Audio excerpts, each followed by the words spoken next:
Hi friends, எல்லாருக்கும் வணக்கம். இப்போ நாங்கள் எங்கே போயிட்டுருக்கோன்னு பார்த்தீங்கன்னா, மயிலாப்பூர் கோவில் திருவிழாக்கு தான் போயிட்டுருக்கோம். நாங்கள் இன்றைக்கி திங்கக்கிழமை போயிட்டுருக்கோம், 3ஆந்தேதி. ஸோ 4ஆந்தேதி செவ்வாய்க்கிழமை அன்றைக்கி தான் 63 திருவிழா.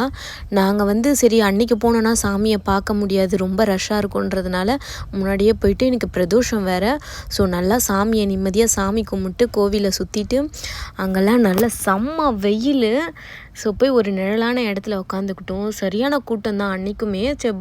ஓரளவுக்கு ஓகே, பட் போகலாம் அந்த அளவுக்கு தான். கோவில் நல்லா சுற்றி பார்த்துட்டு வேடிக்கையெல்லாம் பார்த்துட்டு அங்கே போய் ஒரு இடத்துல உட்காந்துட்டோம். அங்கே நல்லா சாமிக்கு மாலைலாம் கட்டிகிட்டு இருந்தாங்க, அதையும் பார்த்துட்டு இருந்தோம். 63 நாயன்மார்களுக்கும் சேர்த்து இந்த தேர்லாம் ரெடி பண்ணிகிட்டு இருந்தாங்க. அதில் அழகாக மாக்கோளம்லாம் போட்டுட்டு இதையும் நல்லா சுற்றி பார்த்துட்டு கோயிலை நல்லா ஒரு ரவுண்ட் அடிச்சுட்டு நாங்கள் வெளியே வந்துட்டோம். இதுதான் தெரு. இந்த தெரு இப்போ நாளைக்கு பார்க்க முடியாது, அவ்வளோ ரஷ்ஷாக இருக்கும். கடைங்களையும் சுற்றி பார்த்துட்டு வீட்டுக்கு வந்துட்டோம். பாய், அடுத்த ஒரு வீடியோவில் சந்திக்கிறேன்.